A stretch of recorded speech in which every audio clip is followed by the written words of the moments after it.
Bonjour. Nous allons parler dans cette séance à propos des alcynes. Donc, c'est la suite toujours des hydrocarbures. Donc, vous connaissez déjà que les hydrocarbures, ils forment trois classes, les alcanes, les alcènes et les alcynes. Donc, les alcynes sont caractérisés par la présence d'une triple liaison. Donc, c'est une triple liaison qui se forme entre deux carbones. Cette triple liaison est constituée par une liaison sigma et de liaison P. Donc, vous connaissez déjà le type de recouvrement qui donne chaque liaison. Il y a les recouvrements axial et le recouvrement latéral. Alors, ce carbone ou bien cet atome, il est d'hybridation sp. Donc, la forme générale des alcynes, c'est CnH2n-2. Donc, je rappelle que les alcanes, ils ont une forme générale CnH2n plus 2. Les alcènes, c'est CnH2n. Et les alcynes, c'est CnH2n-2. Donc, la triple liaison, c'est une longueur qui vaut à peu près 120 picomètres. Donc, lorsqu'on compare, par exemple, la longueur de la double liaison, la triple liaison et la simple liaison, donc nous allons remarquer que la triple liaison a une longueur faible que la longueur de la double liaison, qui est faible que la longueur de la simple liaison.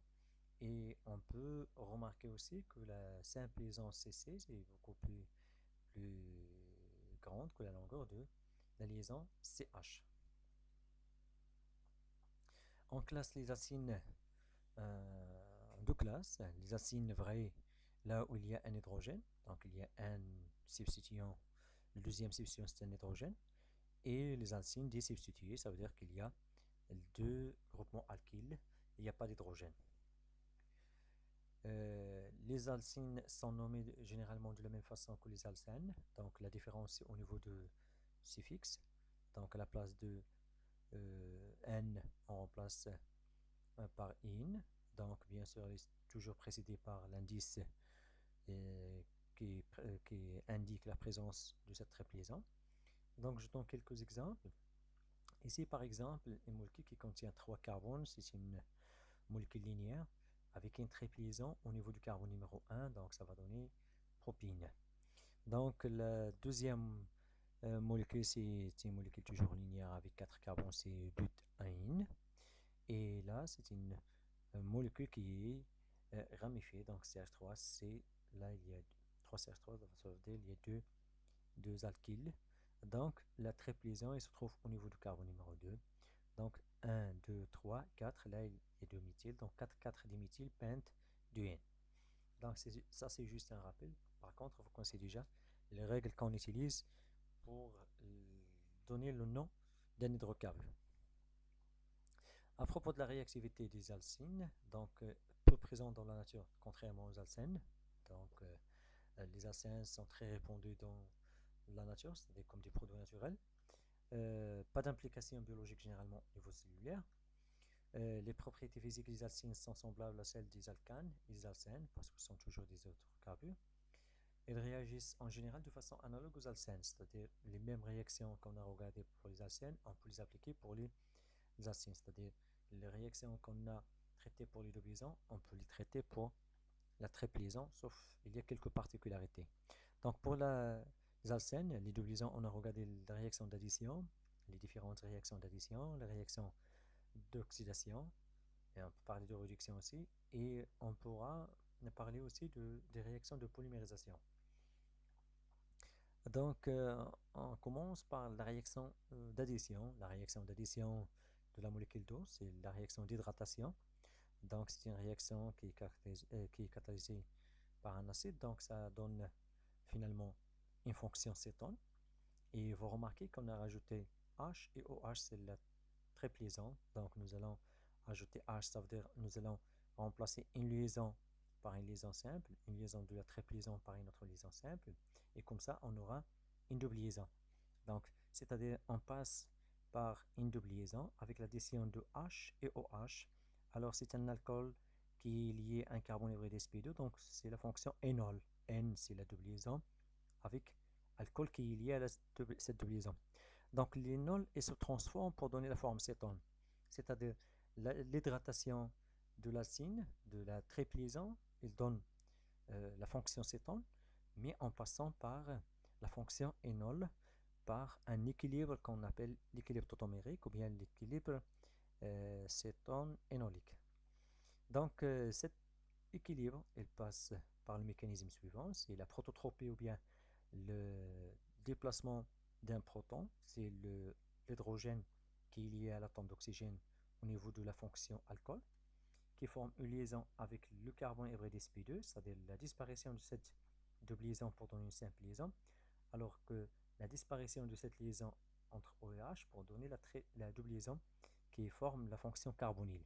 C'est-à-dire, lorsqu'on a la forme énol, on a un équilibre qui donne la fonction cétone qui est plus stable que la fonction énol.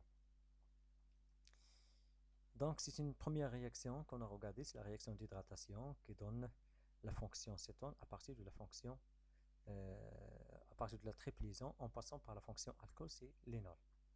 Donc, les énols sont les régioisomères des cétones et existent en équilibre avec elles. Régioisomère, pourquoi régio? Parce qu'il y a un hydrogène qui change la position. Dans la fonction énol, il est lié à l'atome d'oxygène. Par contre, dans la fonction cétone, il est lié à l'atome de carbone. Donc, les équilibres céton-énoliques est rapide dans l'acide acétique, dans un milieu acide. Les cétones sont plus stables que les énols et prédominent à l'équilibre. Nous allons regarder un premier exemple. Donc, vous avez CH triplisant C, CH2 5 fois CH3. Donc, nous allons rajouter H2O, l'hydratation. Vous voyez que l'hydratation, c'est une addition de type Markovnikov au niveau de l'alcène. C'est-à-dire là, c'est moins. Donc, ça, c'est va prendre H et l'autre COH. Et nous allons former l'énol correspondant à HCOH. Et à partir de cet énol, nous allons former l'acétone. La fonction cétone, c'est au niveau du carbone numéro 2 de la chaîne carbonique. Et donc, on obtient finalement la fonction cétone à partir de la triple liaison. L'exemple numéro 2. Dans l'exemple numéro 2, si vous voyez, donc on a une triple liaison qui est symétrique.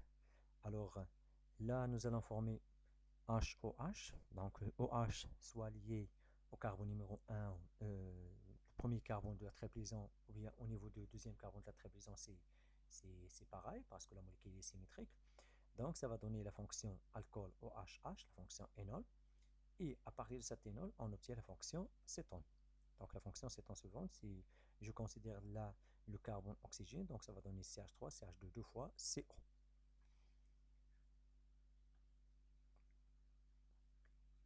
La deuxième réaction qu'on peut faire, c'est les triplisants, c'est l'hydrogénation. Et vous vous rappelez que l'hydrogénation, c'est l'addition de la molécule d'hydrogène. Donc, c'est la formation de simples liaisons entre le carbone concerné et H.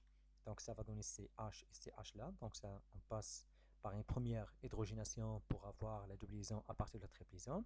Et à partir de la double liaison, on peut faire une deuxième hydrogénation dans le cas où on a un excès de dihydrogène.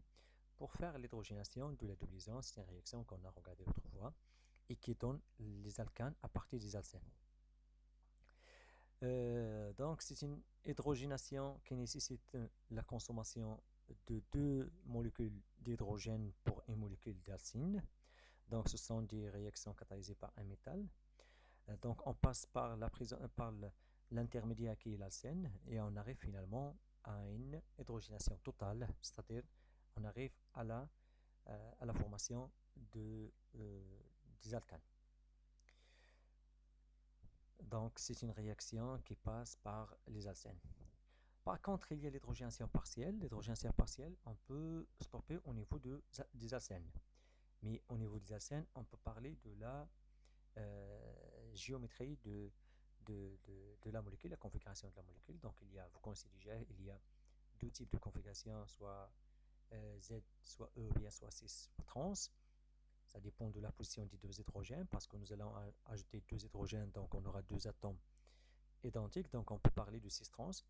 Donc c'est un catalyseur qui catalyse l'hydrogénation des alcynes en alcène, mais pas celle des alcènes en alcane. Donc on ne peut pas faire l'hydrogène sur les alcènes en alcane. Donc, il stoppe au niveau des alcènes. Donc, il y a deux types de catalyseurs.